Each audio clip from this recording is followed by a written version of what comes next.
Thank you for joining us on Salt and Pepper Unleashed. This ain't your grandma's nursing home. Today we're joined by Brad Breeding, the co-founder and president of MyLifeSite. Brad began his career as a financial advisor in Raleigh, North Carolina, where he noticed how overwhelming and confusing it can be for families to navigate the many senior living options, especially continuing care retirement communities, also known as life plan communities. Out of that experience, he created MyLifeSite, a platform that provides clear, unbiased, and in-depth information to help consumers and their advisors make more informed decisions, while also equipping providers with tools to better serve prospective residents. Brad's journey is one of innovation, insight, and dedication to making the senior living decision process less daunting and more empowering. And we are very excited to have him on the show today and to dive deep into his story. So Brad, welcome to the show. Thank you for having me. Absolutely. It is absolutely our pleasure. And Brad, I just have to start by saying your name is one that is very well known and with a very positive connotation in the industry. So we're very happy to have you on the show today and very pleased to be able to get you in front of some of our prospective residents as well a little bit later today. Thank you. But before we do that, let's take it back about 14 years, back to 2011 when it all started. What experiences as a financial advisor actually opened your eyes to the challenges that families were facing when it comes to senior living options? Sure. Well, at that time, my stepfather was working for the Department of Health and Human Services in North Carolina. Okay.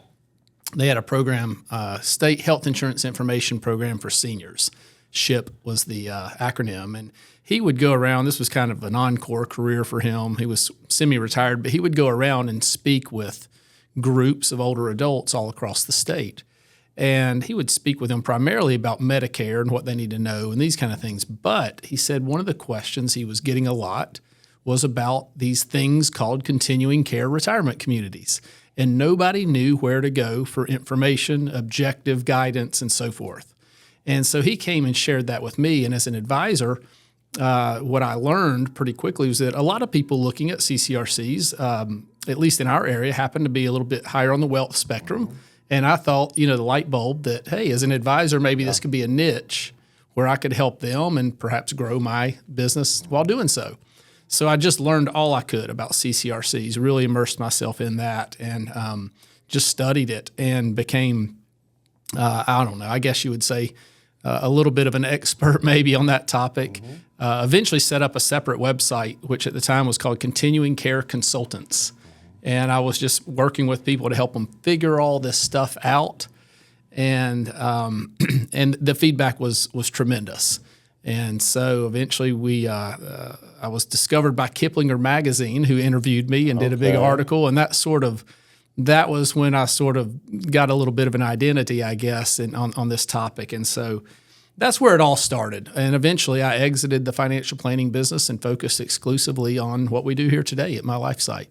All right, so I've got to back up a little bit. 2011, a couple years before that, economy got a little shaky, Yes, right? And exactly. so how long, when did you kind of break into the financial advising field in general? Yeah. Well, so that's a great question, and that actually ties into the story. So I started as a financial advisor right out of college. Okay. That was the first thing I did, really more on the insurance side. And then when I got my CFP designation and then started doing more wealth management, financial planning, and so forth.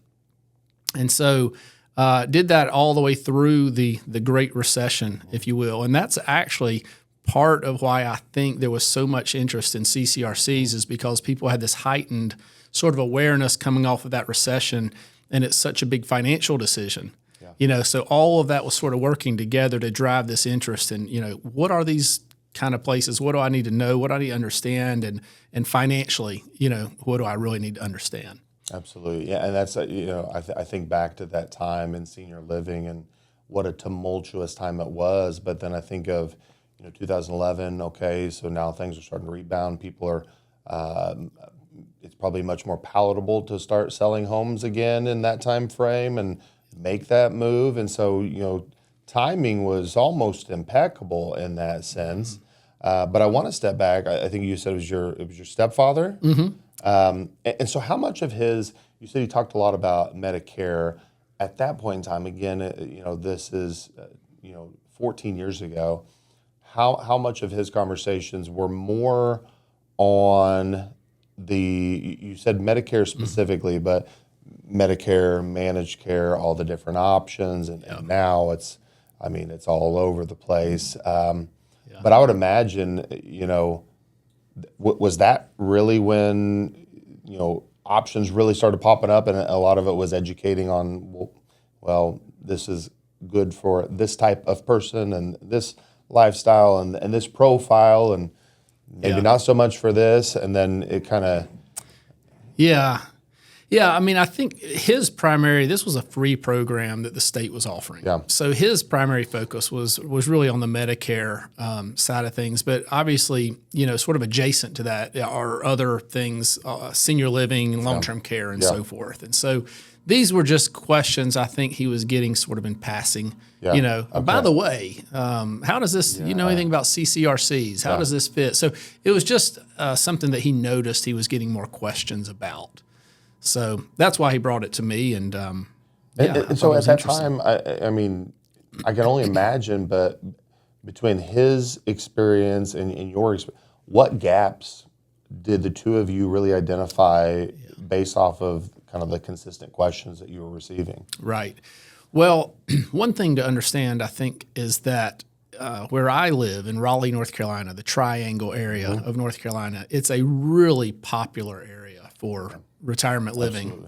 We have about 13 or 14 CCRCs just within say 30 to 45 minute radius of where I am. And so a lot of people moving there. And so, there's just a lot of conversation around that. Some of them are well established, have been there a long time, but it's still just this, it's confusing to the consumer. They still just don't quite understand it. That's true now, even. Absolutely. But certainly back then, even in fact, as a financial advisor, I had never heard of a CCRC. Wow. When I learned that there was one retirement community that virtually provided everything from independent living all the way through assisted living, skilled nursing, memory care, and so forth, I was really, that was a new thing to me. So that was something that I thought, even as an advisor, was really neat. To have one place where everything's kind of taken care of. And I think even today there's a lot of advisors out there still that don't really understand what a CCRC is. And when I say that, it's more than just they may understand that, one retirement community has all those services, but going beyond that, they don't understand the different financial structures and the pricing structures and how one can be very different. So the thing about, to me, CCRCs is that that's one sort of section of the senior living landscape, if you will. But then even within that section, even within that category, there's still a lot of different choices. Oh, yes. So understanding how to dig deeper even from there is important. Well, what's interesting to me is, and this was, at some point in time, this was I think, a tongue-in-cheek kind of statistic. But I think there's been some folks actually look into it. Senior living, and I think specifically on the skilled nursing side of senior living, they used to say that the skilled nursing was the second most regulated industry in the United States. And I think it was second only to nuclear energy. Right. Which, and when you look at the regulatory burden that comes with it, it is significant. But even outside of the skilled space, just the complexities that come with it. I've learned in my professional career that it's one of the most complex business models. Right. When you really get into it and start slicing and dicing all the different options and layered services and contracts, and there's just so much to it that it's clear how it can be overwhelming for folks. Right. Yeah. But I guess I've got a question backing up because we've seen kind of the full spectrum in terms of financial advisors, their take on it, and the role within that relationship. At any point, were you skeptical of the product of a CCRC early on? as a financial advisor, kind of new to the concept? So I don't think there was really a moment where I was skeptical per se, but then again, recognizing, as I mentioned, most of the ones in our area where I live in North Carolina have a really good reputation. So I think that helped with any skepticism I might have, because people seem to really like those communities and living there. And there was a strong wait list. Even after the recession, there was a bit of a wait list for many of them. So I don't think I was skeptical of anything at that time. Now, you hear of financial advisors that sometimes are skeptical. You'll hear things like, well, an advisor may recommend against moving to a CCRC because perhaps it takes money out of the accounts that they're managing and things like that. I don't know how much there is to that. I think, a lot of times, as you all know, somebody's going to sell their home and use the equity to make that move anyway. Not always, but a lot of times, in which case money wouldn't come from the advisor's assets anyway.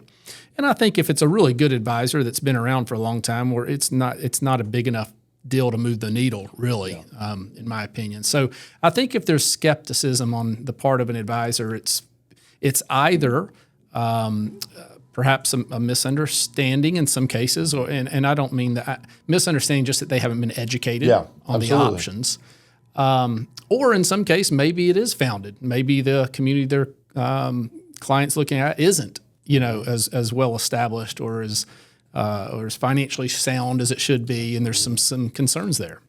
Yeah, and the reason I ask that is the main thing that we have found is sometimes we are trying to pull the advisor in to educate them along with the prospective resident and their family, and kind of making it a group effort, because everyone's when you think of senior living, outside of our realm of senior living, the lay individual, nursing homes. I mean, that's just the term that people go to.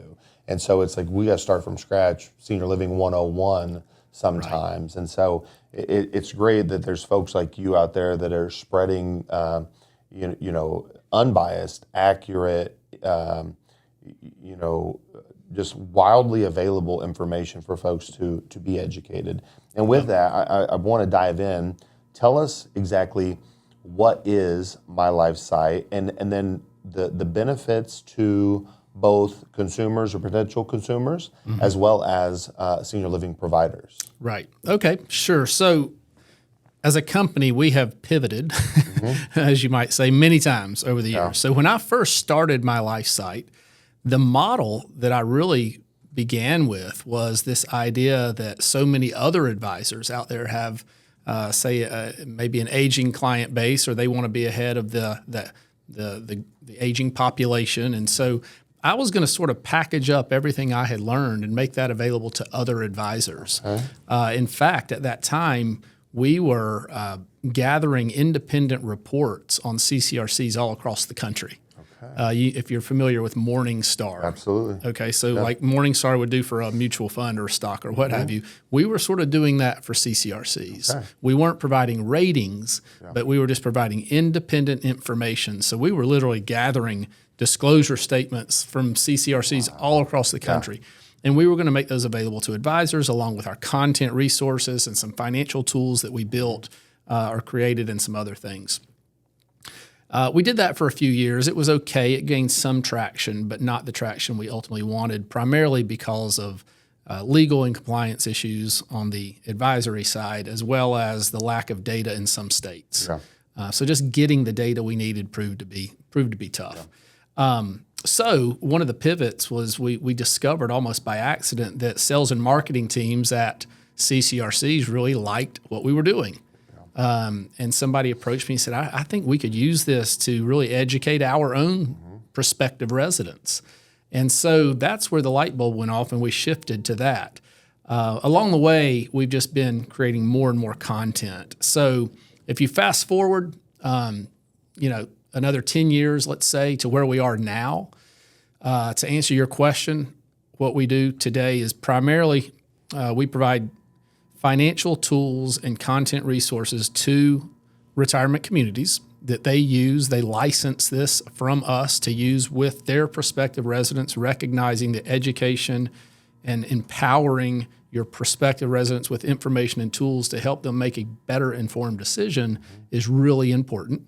So that's really our primary business model today. But along with that, we still provide lots of content, much of which is free for consumers through our blog and our website. And we just feel like continuing to provide that content allows us to stay in tune with what's really important to the consumer. Yeah. And it kind of positions us as more than just somebody selling software, that we actually understand that market. And when you write about something, it forces you to continue to learn about it and stay on top of it. And so we use that content. Again, we're not really monetizing that part of the business today. We might at some point, but that helps us to make our products better. Yeah. Well, so many points I want to touch on here. That one you first started, you started with advisors and then you pivoted, rightfully so. Senior living has evolved so much in the last few decades that if you're not pivoting, you're in the dust. I mean, you're forgotten and irrelevant. So kudos to you and all the changes that you have made over the years. And then just that initial challenge. I just think of your first stab at it being gearing towards advisors.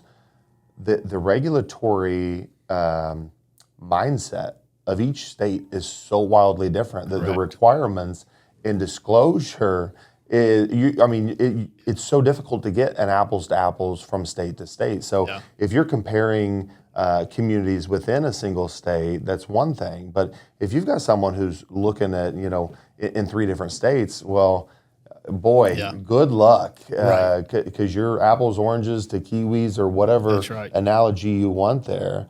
And so I love the fact that you've done that. And just to point to your content, something that we found so much value in is, when you look at prospective residents, if you've got 10, they're all in different stages of that sales gestation period. Right. And they're all, consuming information and learning and processing at different rates, and they have different priorities. And the amount of content, the diversity of content, and the expertise that it clearly conveys within the content has helped us so much, because we can go to that library and say, this is what this individual needs right now at this point. Exactly. And then, whether it's us using that as a talking point in a meeting, or us saying, hey, here's an article that you really need to, kind of review and let's talk about it, whatever it is. But so much benefit there. So I do appreciate that. Thank you. But then the tools themselves and the reports.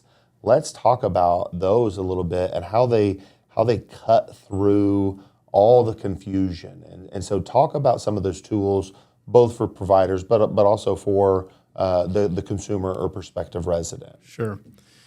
Well, so we have 2 main financial tools that we built, and they're not altogether different than a financial advisor might use. Yeah. But the challenge that I have found with most of the software used by advisors, and the reason we created these tools, was that those software programs don't understand senior living. Yeah. We already talked about how a lot of advisors don't, but the software doesn't either. Yeah.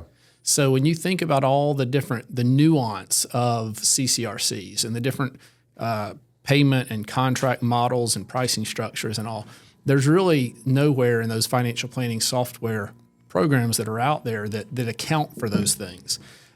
So what happens is they're not able to paint a very accurate picture of the different types of scenarios somebody might want to compare. So we created tools that do. Now, we don't get into asset allocation and all of these things. We don't make investment recommendations. But in terms of running financial projections, if somebody, that's when I was first starting, in fact, that's what they would come to me and say, hey, show me 4 scenarios. I moved to this community or this one. Or maybe it's moved to one community, but they have 3 contracts to choose from. run these comparisons, and I want to see sort of a best case and worst case, right? Like, show me living to age 100 and needing 5 years of care, and then show me one where I live to 100 and don't need any care. You know, things like this. Absolutely. I couldn't do that in my financial planning software, but what we've created, we can. And so that's the kind of thing we do, and we make that available, again, to CCRCs so that they will have that available to help their prospective residents. They can say, here's a report. I'm not giving you financial advice. Take this to your advisor. And that way it puts them on the same side of the table with that advisor. It makes them a part of that decision team, and as opposed to, well, the advisor's over here and we're over here and we don't know who's saying what. Absolutely. Now you're in that conversation. And of course, the advisor can say, well, change this, and you can change it on the report, whatever. You work together. So that's one tool meant for more one-on-one use. And then we have another one, which of course you all are familiar with, Money Gauge, which goes on the provider's website. Yeah. And that's just a quick 2 to 3 minute assessment, because one of the biggest challenges, again, you all know this as well as anybody, is the financial hesitancy of senior living. You know, I have found that even the wealthiest people sometimes wonder if this is a good decision. They want to make sure they're making good financial decisions. And so having a quick assessment to at least let them know, yes, this could make sense for you, or no, maybe this doesn't, that saves everybody time. And it helps everybody to work more efficiently. And so that's, in summary, we have those two tools. One is more of an in-depth kind of one-on-one analysis, and the other is a quick, just a simple assessment as a starting point. Yeah. And to that point, you know, you said you help people. Is this a good decision? I think what you're saying is that there's some folks who, can I afford it? Right. Right. They want it to be a good decision. They want that lifestyle, but they think, well, am I the right financial fit for this community? And to that point, it is so helpful, and that is, it's a tough conversation to have. And some folks on sales teams are great at really massaging that conversation and getting to a point where they're sitting on the same side of the table. Right. Others, it's very difficult for them to kind of breach that huge topic, or the elephant in the room, if you will. And the tool that you've provided, it is so quick, it's so easy, and I mean, red light, green light. I mean, it is as clear as can be. Makes it so easy for folks, but also takes a lot of that kind of that hard initial conversation. Right. That conversation I have found to be such a barrier to entry that once you get over that gestation period, just the velocity of it increases exponentially once you get past that. And Absolutely. So it's a great, that tool itself is, I would say, equally a great resource for the consumer as well as the provider. So right. Huge benefit to that. I would encourage anyone looking into senior living to, if that the community or communities that they're looking at has that tool. I mean, that's a great kind of litmus test, scenario 1, scenario 2, between two communities if they both have that tool. Exactly. Now, with that being said, they can kind of, there's some parameters on their end that they can change, and so there's more to it than that. But it is that litmus test, if you will. Yeah. But with that being said, some of the wealthiest clients still wonder, well, is this? So in that note, what are some of the biggest misconceptions that you've heard and experienced over the years, even outside the financial components? Yeah. Well, I think one of the big things, and I don't know if you would call this a misconception or not, but again, it just goes back to the education. And the biggest issue when people are trying to compare, say, pricing, right? They want to compare the pricing of one community to another. And that's really hard to do when you're talking about CCRCs. And what I talk about often is you really have to look at potential lifetime cost and not just the cost today, because really with all senior living options, particularly with CCRCs, but really in general, there's always a trade-off. You'll pay more now and less later, less now, more later, or maybe somewhere in the middle. And ultimately what works out best depends on what happens with your situation, which we don't know. We don't know how long you're going to live or how much care you're going to need or what type of care you're going to need. So it's really continuing care retirement communities, and now, of course, called life plan communities. It really is more about having a life plan, right? And understanding that applies to cost as well, because sometimes what you pay now may be more, but what you pay less could be, or later could be considerably less than somewhere else. Particularly, even talking about staying in your own home, it could be considerably less. So that's the biggest thing I would think is, or that I would say is just people need to think in terms of lifetime cost and life, not just the cost, lifetime in terms of what your life may look like 5, 10, 15 years from now. But you still have these people, as you alluded to, that, and I shouldn't say these people, we still have those who feel like a CCRC is a nursing home or what have you, and that goes back to just the education.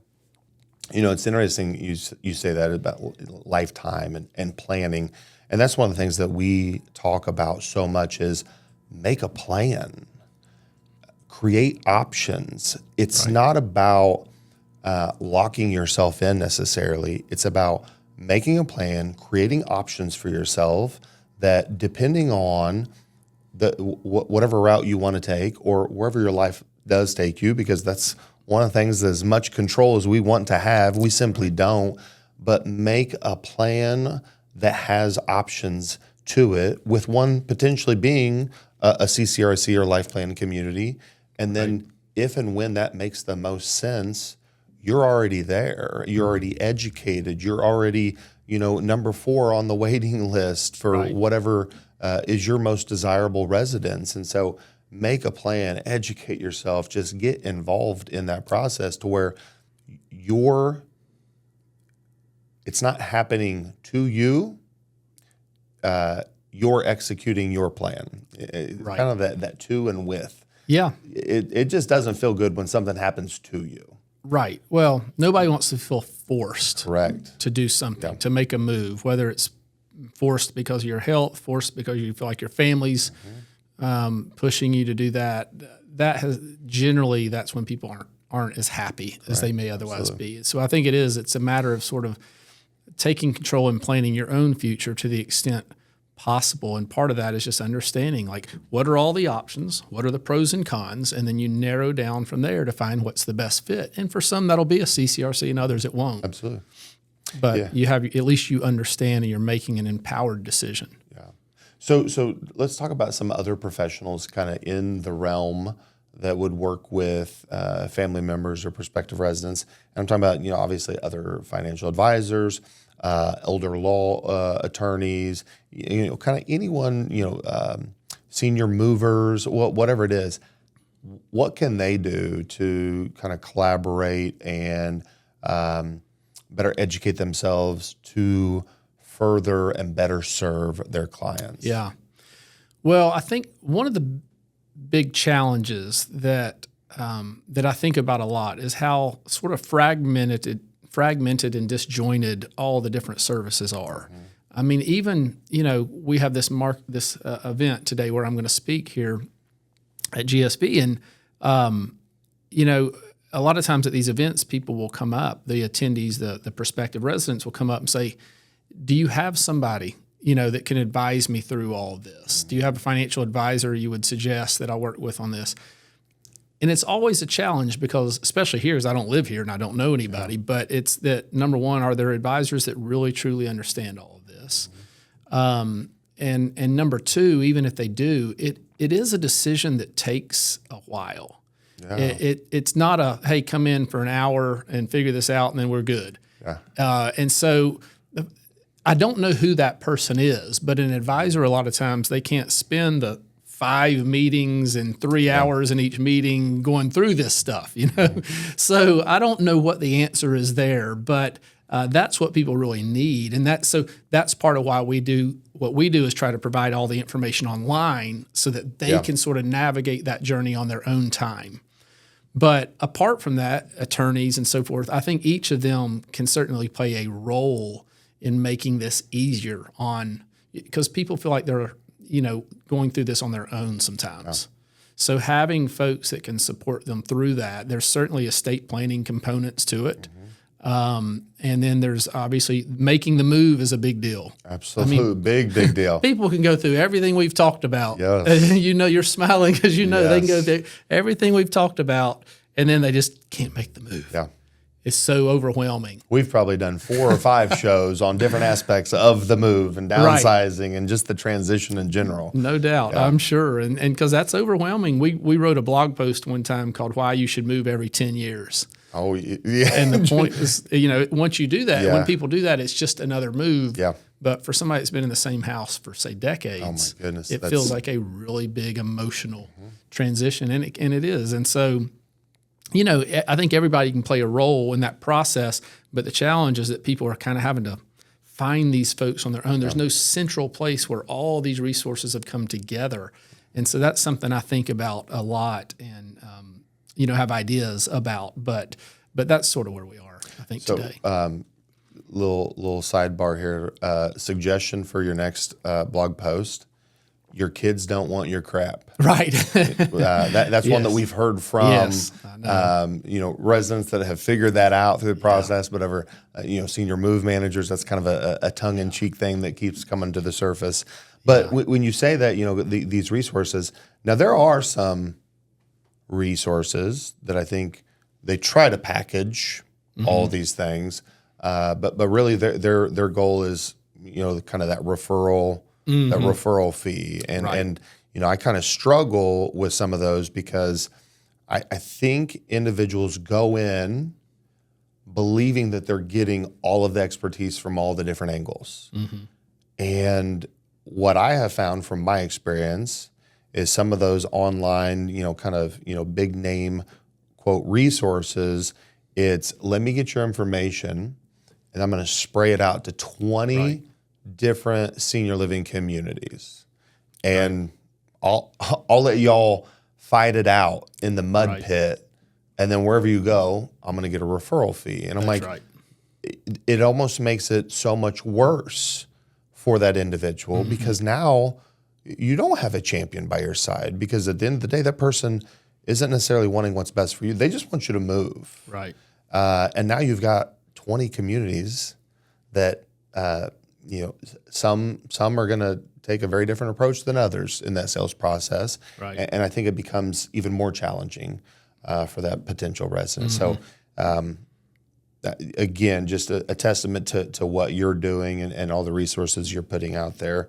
I wish we could just, if everyone could just educate themselves, we'd be in a much better place. But I think that's part of it with many industries is education and just, exposing folks to your product and your services. So, and I would say CCRCs, you're probably in the best position to be that central hub for all those resources. People, there's always they're not the most objective resources. They want me to move in. And I understand that. But you also understand this industry very well. And you can provide, whether it's the senior move managers to help with that transition, the estate planning attorneys, you can have your network team that if this is the right place, we can make this easier on you. So CCRCs are probably better suited than anybody to put that team, that network together. And I feel like here at Greenwood Village South, especially over the last 5 to 7 years, we've done a phenomenal job, and multiple professionals in every arm of that, to where some of it's such an emotional, psychological transition that the relationship has to be right. The fit with the individual has to be right. Even though they're the expert, if this person rubs me the wrong way, I don't want to work with them. And so there's a lot to it at that. But yes, you're right. Just us being able to point folks in the right direction and say, hey, we have vetted these folks out and they do know what they're doing and about our product, et cetera.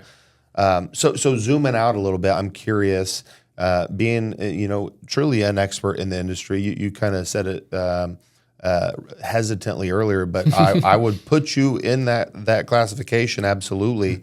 As an expert in senior living, what trends are you noticing, or do you kind of anticipate around the corner, currently and in the next 5 to 10 years? Yeah. I think the two main things which go together in many ways, but it's wellness and technology.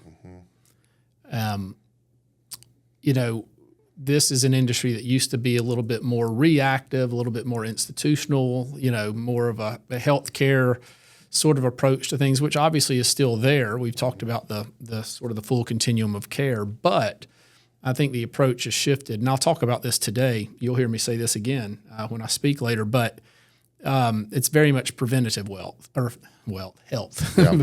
preventative health now, right? Like wellness, living the best life possible now from a whole person standpoint, whether it's emotional, spiritual, physical, all the different components of wellness. And so that's a huge theme. I've often referred to CCRCs as like living wellness centers. Yeah. I mean, because that's kind of what they are now, is making sure that everybody's finding purpose, which is and the socialization and everything that's so important to our health. And then you have the technology, which I think will be in terms of competition for CCRCs. I think technology is going to continue to be something that people will be able to use, but also I think it's something that CCRCs can utilize as well, right where they are. And in fact, in my mind, I would rather that, because I don't even like turning my own alarm on at night. Yeah. I'll hit the wrong button and get that thing messed up. I can't imagine trying to coordinate all the technology that's going to manage my care and my assisted living or supportive services or medicine, all these things within my home. Somebody's got to, I think that'll be a big business, is there's going to be people that you pay just to help you manage the technology in your home. Yeah. And that sounds like a lot. Well, and to your point, it's technology specifically, it is going to be one of our greatest advocates, tools, catalysts. It's also going to be one of our greatest competitions because it's going to enable folks to bring all of the services and all of the care into their homes to where there is no need or desire to move into a senior living or a CCRC or life plan community, because I can do it all here, whether it's telehealth or whatever that is. Right. But I think it's kind of that two-sided coin, whereas senior living communities need to lean into that as well, because being able to provide better care, more efficient care, more accurate care, more personalized, individualized. There's so many different components. But then to your comment about kind of that preventative health and well-being, at LCS, we talk about the difference between lifespan and well-span. Right. It's not just about living long. It's about living long, being well. Right. And I think that's where people, I don't want to live to be 100 and not be able to do anything. Right. I'd much rather live to be 98 and go 100 miles an hour until that last day. And so I think it's about, that chapter of life being the best chapter of life and doing things I've never been able to do before, because I'm emotionally well, I'm physically well, I'm intellectually well, and I've got the time and resources to try something new. So, I agree. Going to be two huge components that if you're not on board with those, you're going to be left behind. Yeah, exactly. Because if you have those here, if you have those within the community, then number one, you can help manage it and oversee it. So that takes that burden off the resident. But you can also layer that with everything else that a community offers. The socialization, the activities, the events, all of those different things that you may not have at home. Yeah. So, but if you don't leverage the technology, if you don't stay ahead of that, then I think that'll put CCRCs at risk. Yeah, absolutely. Well, Brad, I appreciate it. So much great information. I have a feeling we could sit here and have a few drinks and talk for hours and hours about this, and start really thinking about what the future of senior living looks like. But obviously we've got to wrap this up, and so I want to leave you or leave our audience with kind of our signature question, And so now I've got a little gut instinct here of what this is going to be based off of where your life has taken you. But if you could be remembered for one thing, personal or professional, what would it be and why? Caring. I was getting ready to write something down, my prediction, but go ahead. I want to know what your prediction was, but my answer would be caring. I would want people to know that I cared. Yeah. About everything we talked about today, and hopefully in other parts of my life as well. Yeah. I think that goes hand in hand with what I was going to predict or in my head. And it's almost this legacy of, there's some folks that when they have knowledge, they want to protect that knowledge because it's, if I have it and you don't, then I'm in a position of power. Whereas you strike me as a person that you're going to work hard to gain the knowledge and expertise and then just openly share that to help people, overcome challenges or hurdles. And so to me, that is very much in the sense of caring, but it's a very a giving posture, a posture of, like you said, caring, but just that sharing of knowledge, which not all professionals lean into very hard. So I respect that. So thank you. So thank you for that, Brad. And again, looking forward to our conversation here later today with a group of prospective residents, and hopefully when you swing back through Indiana in the future, because I'm sure we're on your route many times wherever your travels take you, but we would love to have you back on the show in the future again. So thank you. Appreciate you having me. It was fun. Absolutely.